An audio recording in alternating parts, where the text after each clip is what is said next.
have taken all the toxicity and I have taken all the negativity out of my circle. Trust me, nothing, you cannot just manifest things. I'm so glad you said that. I'm so glad you said that. So many selfish people. I am surrounded by a lot of selfish people. So welcome back to the Next Level podcast. On today's episode we have Hadjer Beyaz. Hadjer was originally born in Algeria but only came to the UK in 2014. She's faced many different struggles, and obviously, as you can imagine, coming over to the UK in 2014 was a huge struggle for her, and obviously the implications that came with that, which we're going to touch on today in the podcast. So Hadjer, welcome to the show. How many podcasts have you actually done before? Done 2. Have you? I've never done one. I haven't. No, I've refused. Why? My story's boring. It's boring. No one has a boring story. Everyone has an exciting one. Do you know what? Every single company out there or brand uses story. Uses a story? Uses a story. Like, what do you mean? I used to work for Selfridges. Mm-hmm. And I used to work for a perfume brand. And the perfume brand, like any other perfume brand, you can't really smell the perfume from the advert, can you? No. So how do they get to sell you the perfume? Either selling you a story, selling you a feeling, sensation, a dream. But mainly, it is a story. I was a bestseller for one particular perfume when I was working in Selfridges. That was back in 2017-ish. And the reason why I was a bestseller, we were a team of 3, is because I was using the story that they told us. So what story are you telling now? In fact, what was your story before you worked for the perfume brand? That's what I want to know. I think I didn't know that I actually had a story.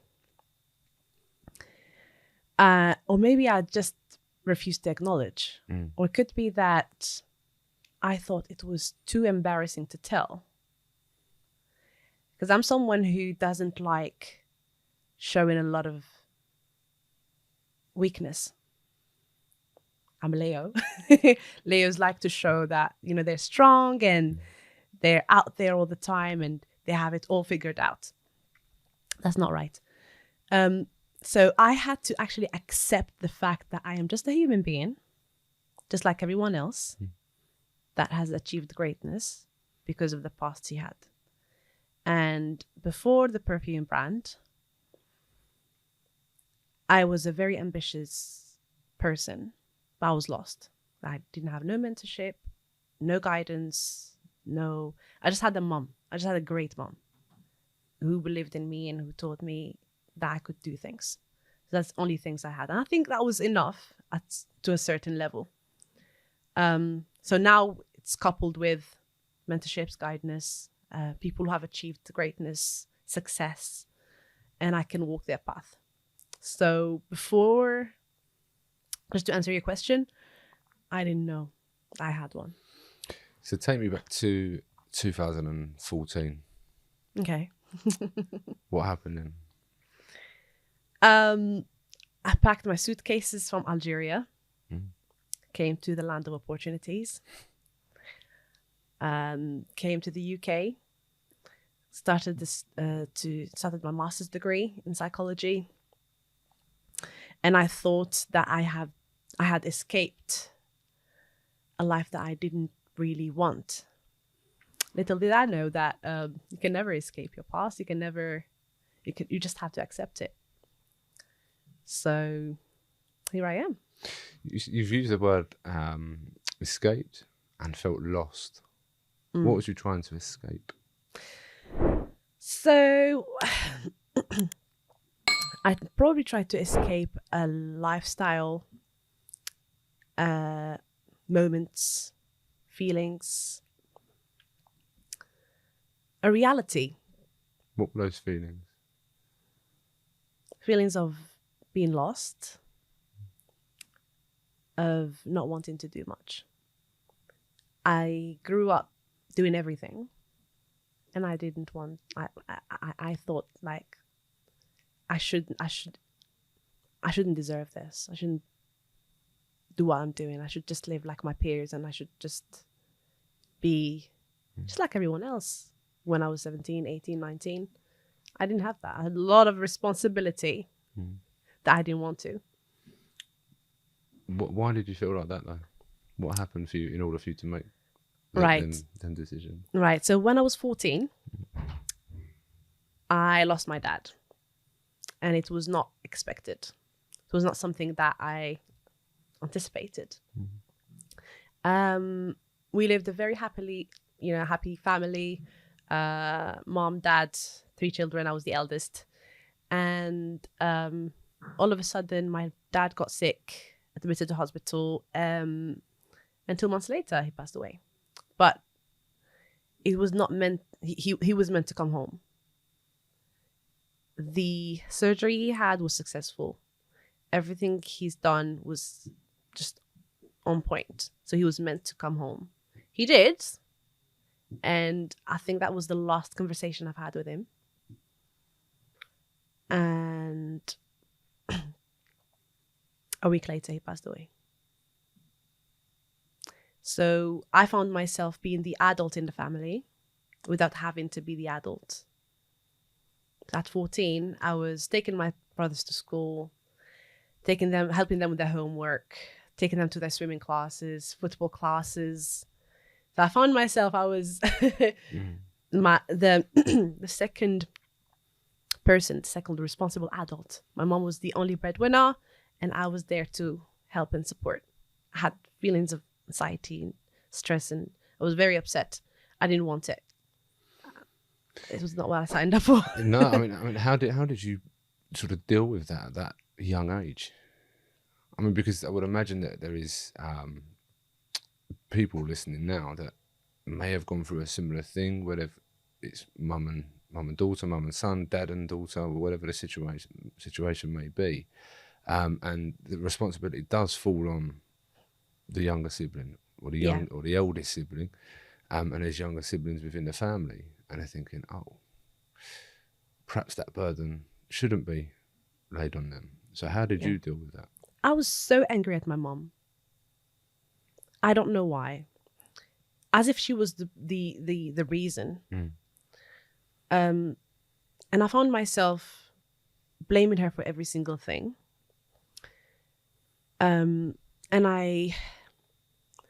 it was a burden. It was a burden, but it was only making me strong. So I was the solution to every single problem. But at the end of the day, I also wanted to live my life. So I started giving her a hard time. Sorry, Mom. So she was very patient. And how I lived that from being 14, it took me about a year to cry over my dad. I didn't cry. It was the first time I discovered there was something called psychology. There was someone called a psychologist to help you out with your feelings, with your emotions, to help you out with, your mental health. Yeah. So that was the first time I encountered that. And after accepting that I lost my dad, it's then when I had cried for the first time. So did you go through therapy? Yes. And what type of therapy was it? So psychological support, coping, just going through PTSD and all that. I still go through therapy. Yeah. I mean, not for the same reasons. Yeah. But now I'm a big advocate of having someone to help you through your mental health. Mm-hmm. I think the same way your body aches, and when your body needs something, and when you have a stomach ache, you just go to the doctor. When you have a headache, you just go to the doctor. When you have a toothache, go to the dentist. So when we have an emotional ache, why don't we consult someone? Why do we think it's a taboo to consult and go to see someone who's experienced to help us to go through our emotion? I 100% agree with you. And do you think that's more prominent in men that don't go and consult someone? Yeah. I think men, well, look, we women, if I don't feel well, I'll just call my friend. Mm-hmm. I'll listen, let's just go out. We go over a cup of coffee and we just gossip. We have those moments between women. But men, because they have been conditioned that, no, you're strong. No, you shouldn't be crying. I see that in my family. The men shouldn't be crying. The man is the man of the family, like the pillar of the house. And they have to be strong enough and not show emotions. No. I think they should show emotions. Don't get me wrong, like not too much emotions. But they also have feelings. They're human beings. I think men should open up more. You never see a man just calling a friend and say, oh, I'm not feeling well. He will feel embarrassed. Why is that? I don't know. I think men should just have unless it happens, you tell me, but it's not being expressed. This is the reason for the podcast. It's to get people's honest opinions. It's to get people not to change, but to be open-minded to things like that. Because I certainly do. Because obviously people know my journey. I've been through that myself. And now, for example, I posted a video of me doing a workout. And I had to do the workout because things were getting on top. I was like, nope, that's my kind of therapy. I needed to do it. So if I didn't, then I know who I'd have gone to. That's just what I do. But sometimes you need to get out of your own way, which obviously you've developed that coping mechanism now. But I think for men in general, it's very hard because you've got so much noise on things like social media. Yes. A lot of the times people go, oh, what are they doing? Comparing themselves. Again, that's another dangerous subject in itself. But everyone does compare themselves now. Yeah. Unfortunately, you see like a 12, 13-year-old on TikTok just wanting to be like someone they're not. And this is a huge danger to our kids, our society, the next generations. I think we are the last generation when we know the limits and we know where to draw the line. Yeah. I don't think the new generations know how to do that. No, I completely agree. And like I say, I think because obviously you've got your own podcast as well. I think we've got a fine line, and that there's a balance to be had.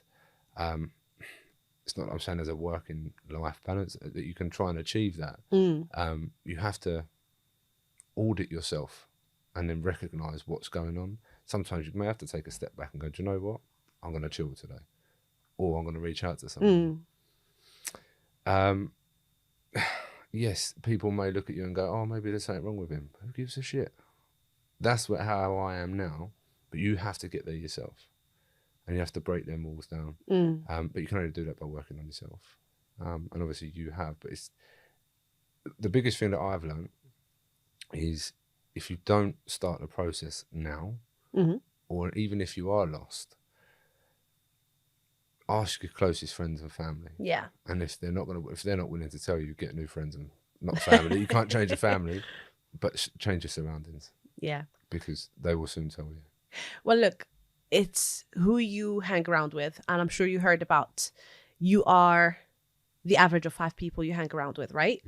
So who are your close friends? To me, I love my circle of friends. I have taken all the toxicity and I have taken all the negativity out of my circle. When I speak to my mom and she's like, I can't believe you're always positive. I can't believe that. And this is what I am portraying, because this is who I really am. I am the person who sees the glass half full rather than half empty. My friends, if you cannot cope with my energy, you're just going to stay as an acquaintance. You're not going to be a friend. And that's it. Do you think we as a generation find it hard now to connect on a deeper, meaningful basis? Yeah. How do we change that? So, look, if you can't change your circle, or if you can't change your surroundings, that means you need new beliefs. And how you actually get new beliefs is by having to attract or challenging new behavior. If you're in too much of a comfort zone, you're not going to achieve much. So just like going to the gym, first few days are going to be very, very hard because that's a new behavior you're trying to do. So you're challenging a new behavior. And that behavior will bring you new beliefs. And the belief, because we are who we think, right? So if I think that I can achieve something, then that's what it is. For example, if I want to make £1 million and I don't believe that I can make £1 million, trust me, I will never get it. But if I start thinking, oh, my brain would accept it. And if I put a plan to it, because I challenged myself, don't get me wrong, it's as equal whether to do something, whether to not do something. Literally, the level of energy and effort is the same. You do it or you don't do it, trust me, it's the same level of energy. Yeah. So here, mindset plays a big role. And because I've done psychology, I'm a huge advocate of psychology. Dr. William James said something very, very powerful that I live by, which is human beings can alter circumstances of their life by altering the attitudes of minds. Nothing else. Altering the attitudes of minds. So my mindset, if it's in the right place, it gets me where I want to go.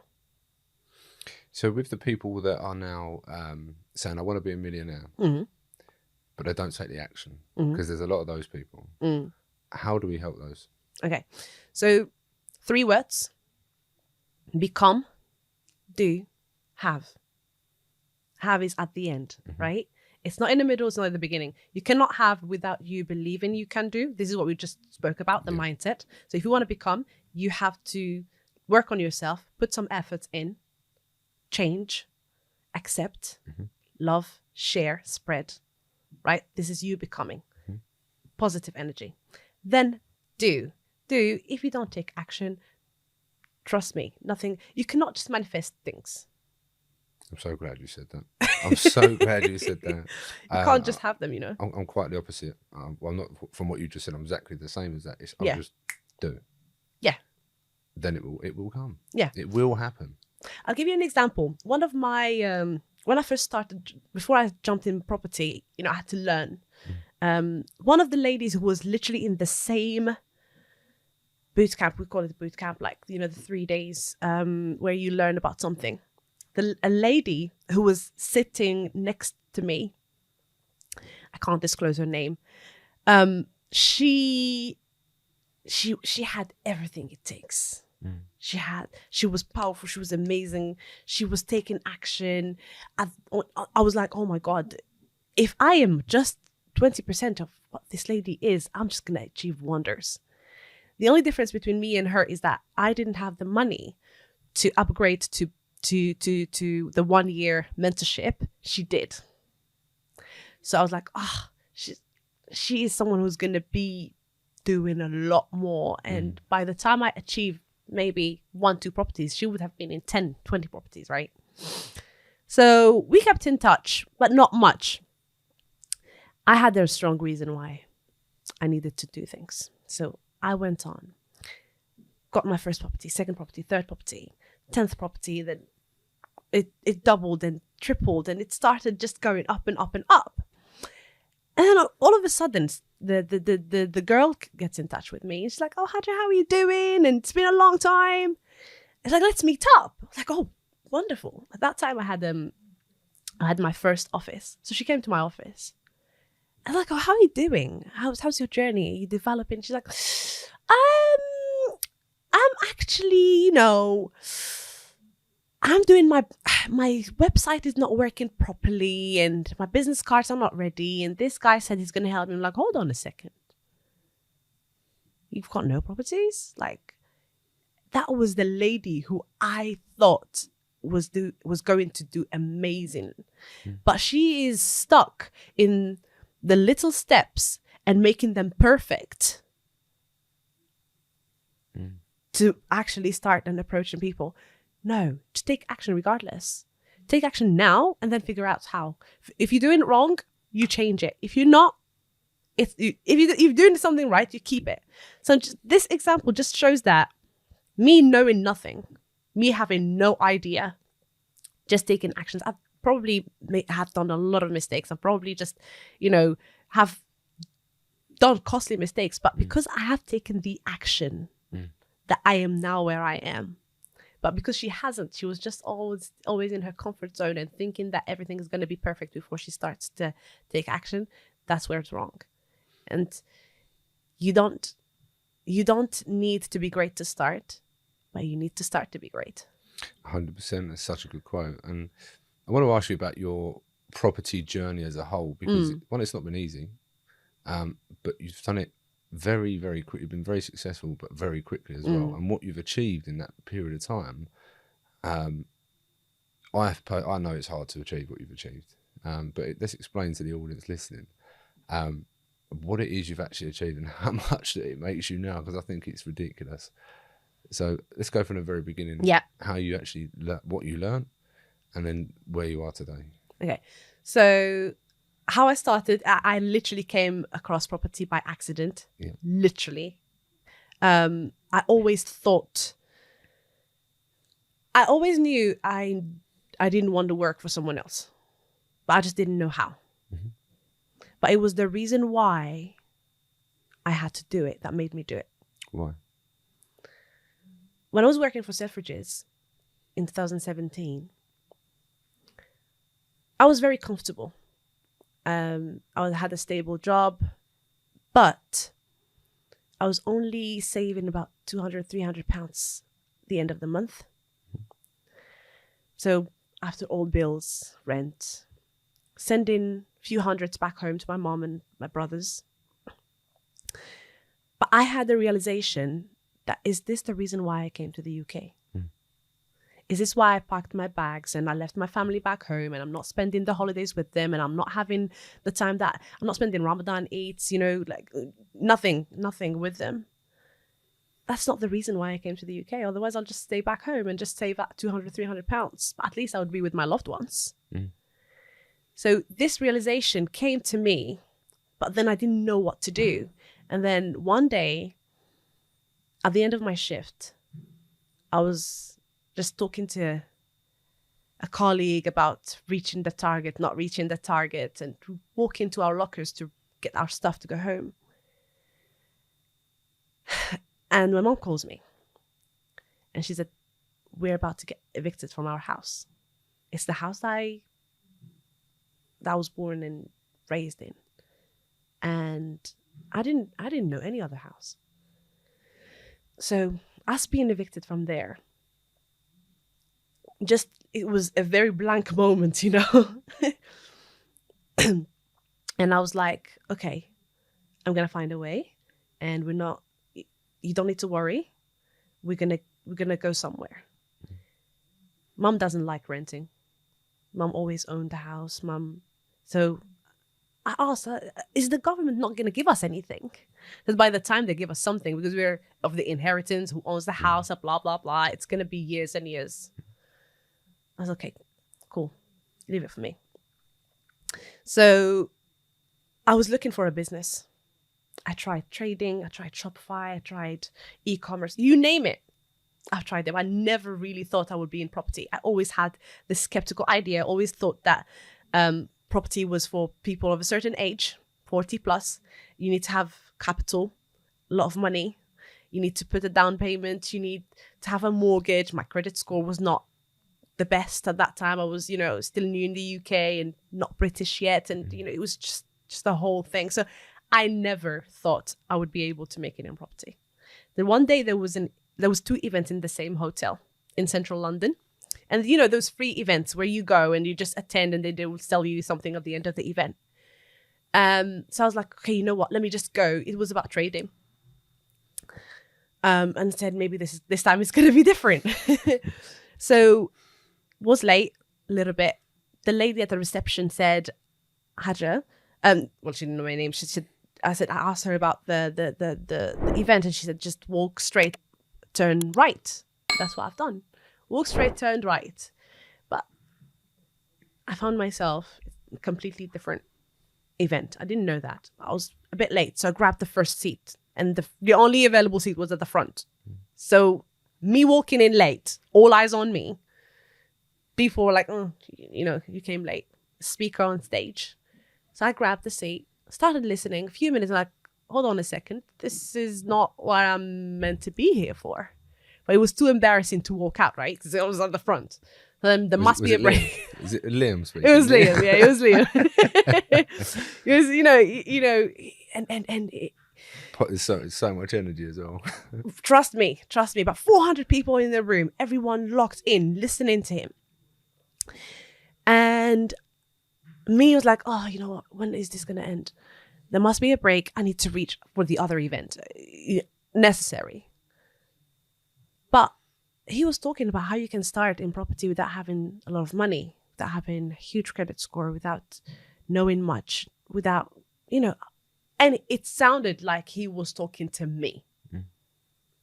I said, you know what, Hadjer, forget about the other event. Just listen to what this guy has to say. I didn't have nothing to lose anyways.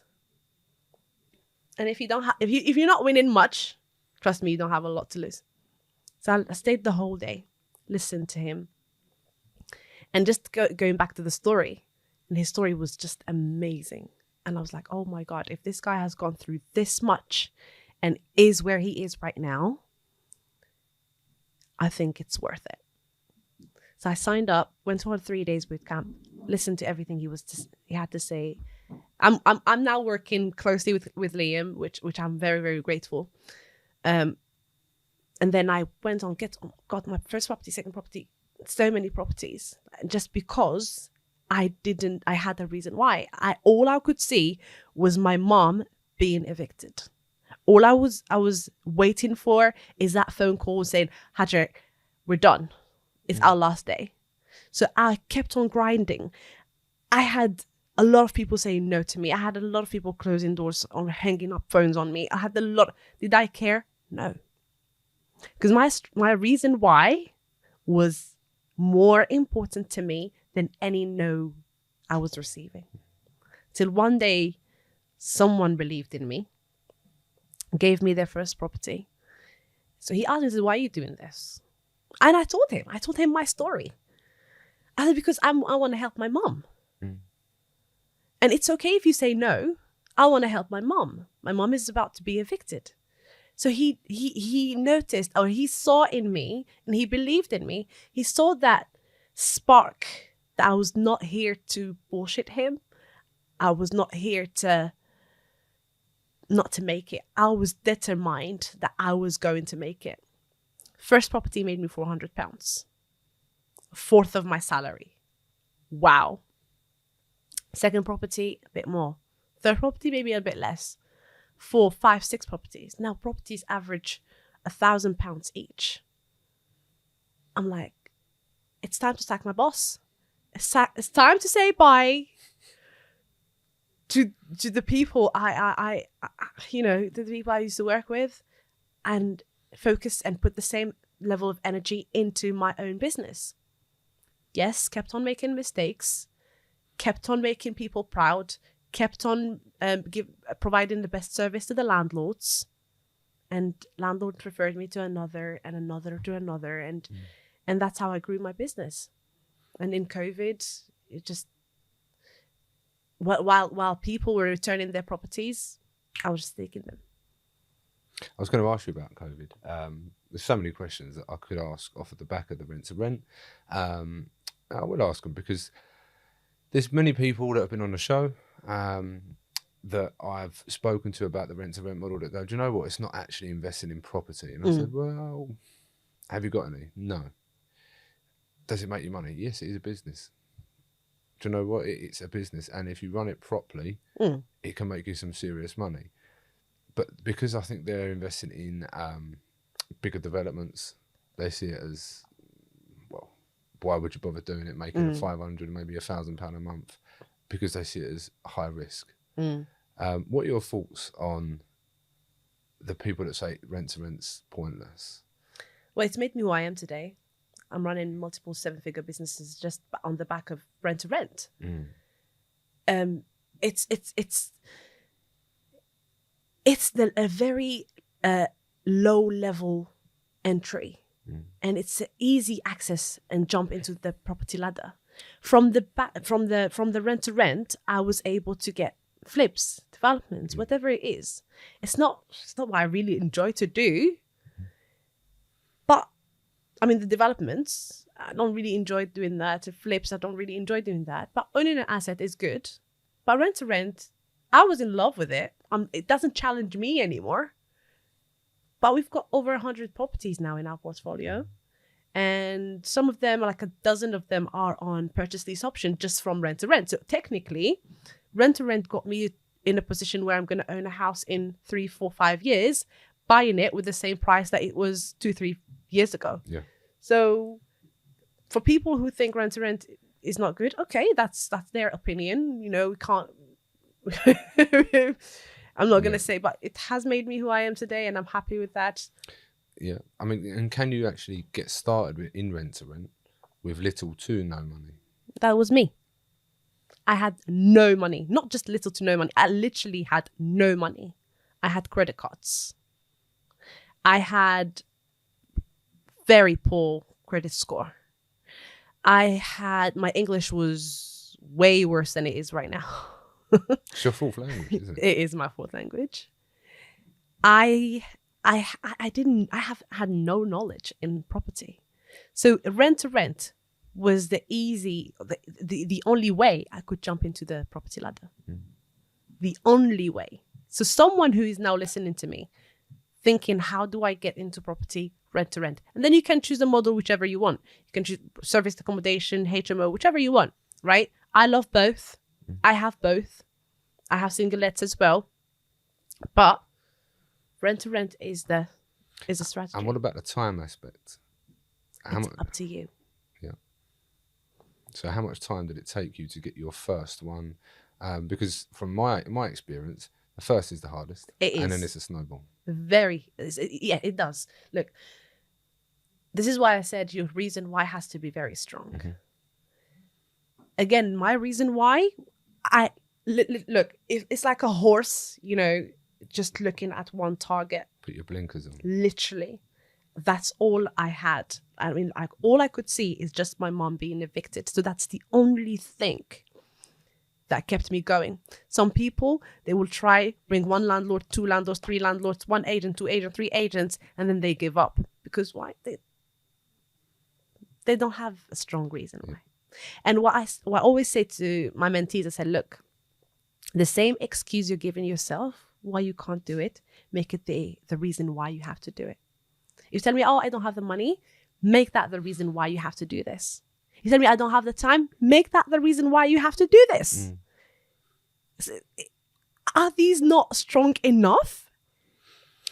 You know what I mean? I think a lot of the time people they look at the amount of money that you can potentially earn, but they don't want to put the work in.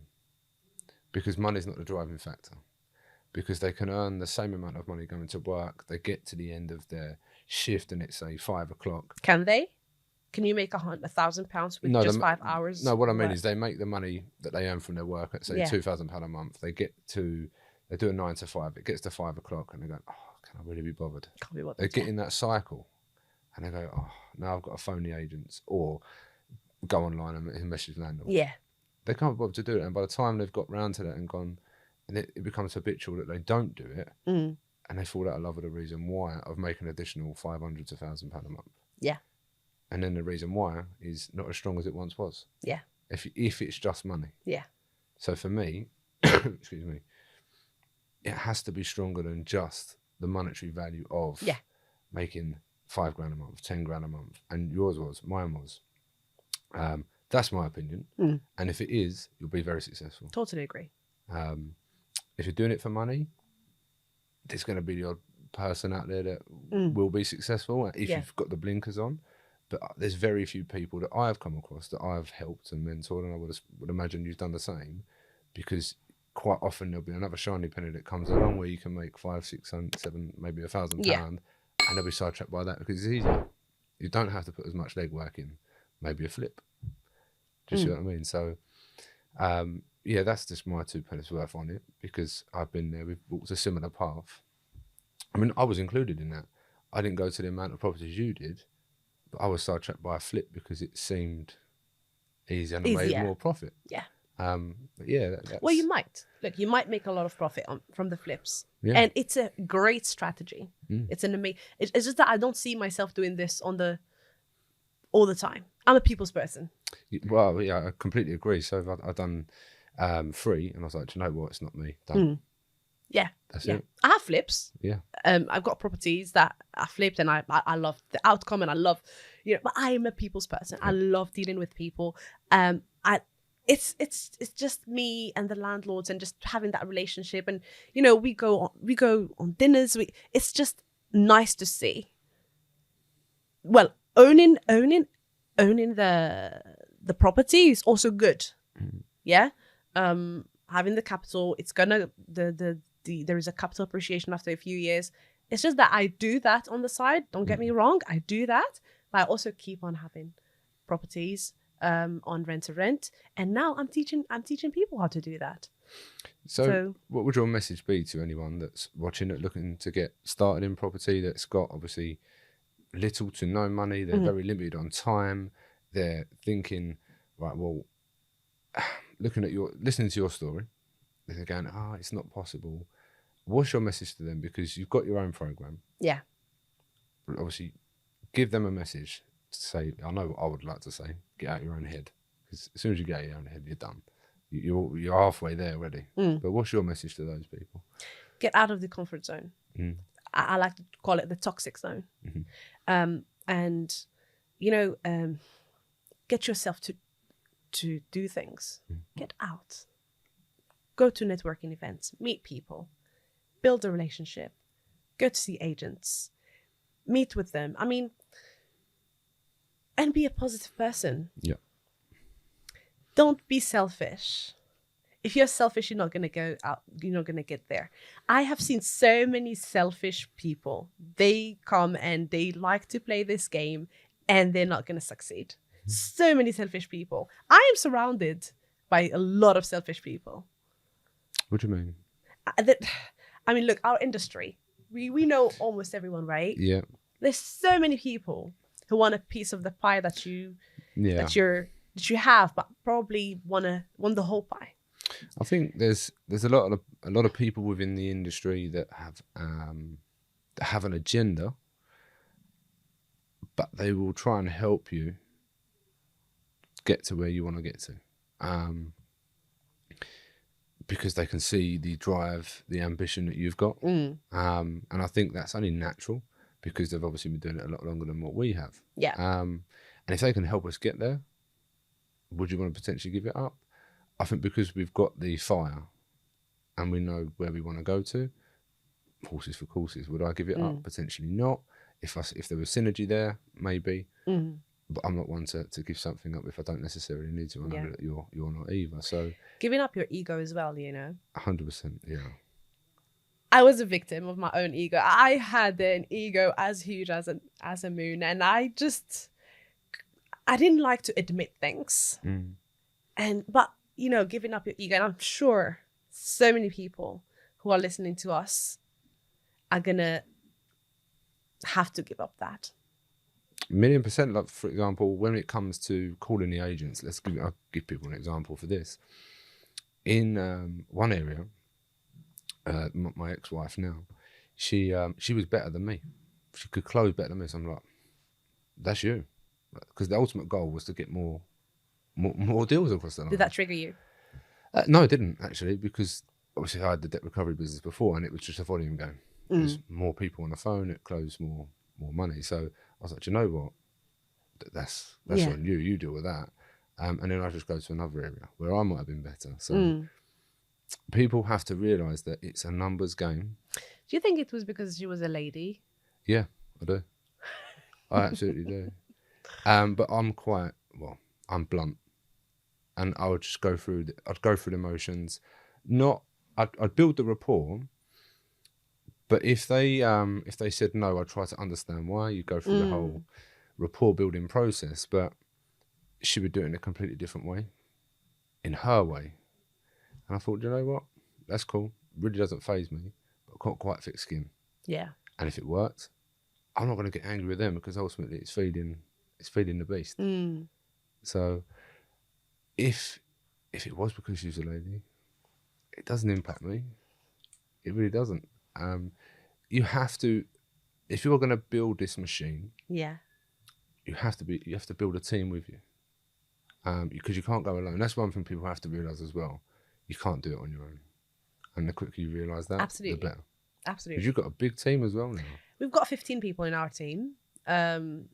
It's not just a team, it's a family. Yeah. Everyone knows what they're doing. Well. Yeah. Whether they're virtual, whether they're here in the UK, we all love each other and we all work together. It's beautiful. I have, and I can trade them for the world, you know. I have the ones who are in the Philippines, who are here. You know, we've got 2 offices. From doing the social media to doing the inspections to dealing with the admin to doing the cleaning, the handyman, every single one of them is literally a strong asset to the business. Literally. And I'm glad that they work in synergy all together. What would you say that your biggest sort of like struggle to date has been in personal and business life? I'm too kind-hearted. I'm very, very, very kind to a point. I see that as also a weakness. And sometimes people take advantage of it. But earlier that you said, just touching on what you said earlier, you being weak, you see as like a strength now, I suppose? Yes. Well, I don't let people take advantage of it anymore. Yeah. I'm still kind, but I just don't let people take advantage of it. Because I've had situations where it did cost me much, and when it costs you your feelings is the worst things. If it costs you money, if it costs you time, it's okay. You can just get over it. But if it costs you your feelings, then it hurts. Has it impacted personal relationships, like Yes. Business or? Well, there was a relationship that is the only business partnership I went in, and I shouldn't have accepted, and I did accept. And it did impact me because when it came to an end, the principal was like, "Oh, I value our relationship, our friendship more." But was it a friendship? So, question mark until now. I don't think we were ever friends. Would you speak to them again? We are speaking. We talk. Oh yeah, we talk. We talk. There's no beef. Listen, no hard feelings. I still love the person the same amount, if not more, and I love to see them succeed, and I wish them all the best. Because I'm a very good person, and if they ever need anything, I am here to help and support. Obviously, I can see that in you, and that's because I know you. But people looking in will go, "Why? Why though? Is it because is there a fear that we're being driven by insufficiency?" It could be, or it could be that's my past trauma. Not just you. There's people, human being in general. Yeah. Look, if you're a giver, you're a giver.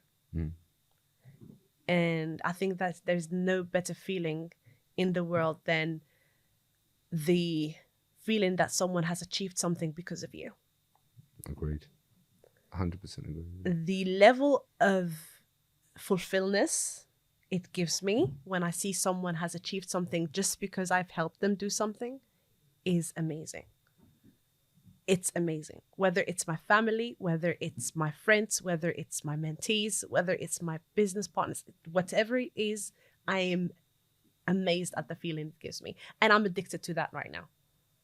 And is that what you're doing now? So you're going around and helping other people? Yes. So tell me about that. You know, for selfish reasons, it's not about the money. What part of it is, obviously, it gives great income along the side. But as I told you, since I was 14, maybe from before that, my mom always showed us how to share things. Me and my younger brothers we're amazing together. And I've seen how I was always giving to them.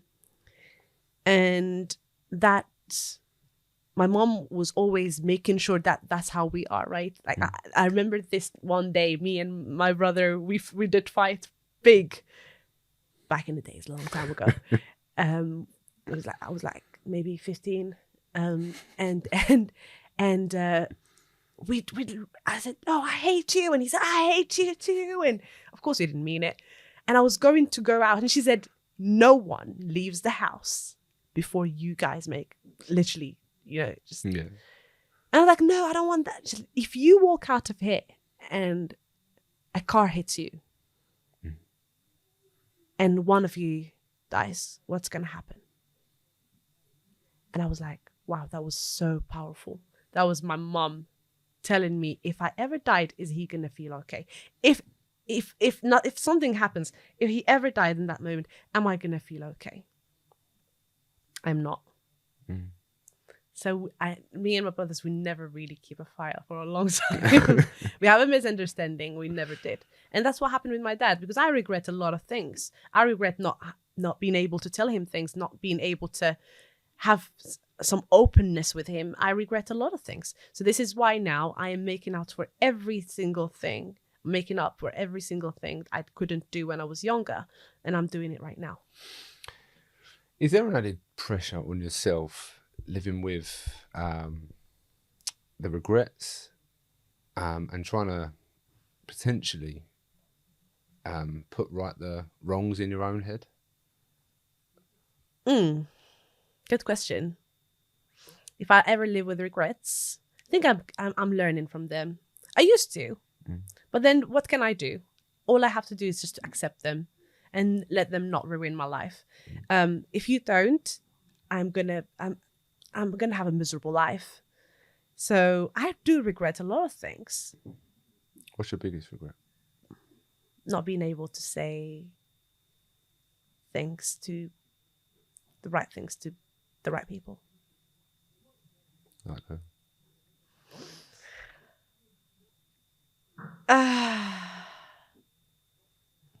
Like my dad, I never told him that I loved him. And I think it's not something in our culture to say such things. But I wish I could. But I'm making sure that I'm sharing my feelings more with the people that I love, yeah. And there's a few more people, but that was my biggest regret, because the person cannot come back. But the people who are in my life right now, I make sure that they know. And look, don't get me wrong, whether it's good or bad, whether it's love or hate, I will share it, right? Even if it's something that I'm not happy with. I used to keep things in myself, but I'm not anymore. And I think it's very important that people recognise that as well, that if you keep things in and bottled up, it's like a Coke bottle and it's going to explode. It will. And sharing things, doesn't matter who it's with, you've just got to let it out and vent. So tell me where your happy place is. With my mom, home, comfortable. She's knitting because she loves knitting. And I'm just by her side. So yeah, that's my happy place. So just one last question. Obviously you've done an amazing, you've been on an amazing journey in the last couple of years, and it's fantastic to see, and I've obviously been following your journey as well.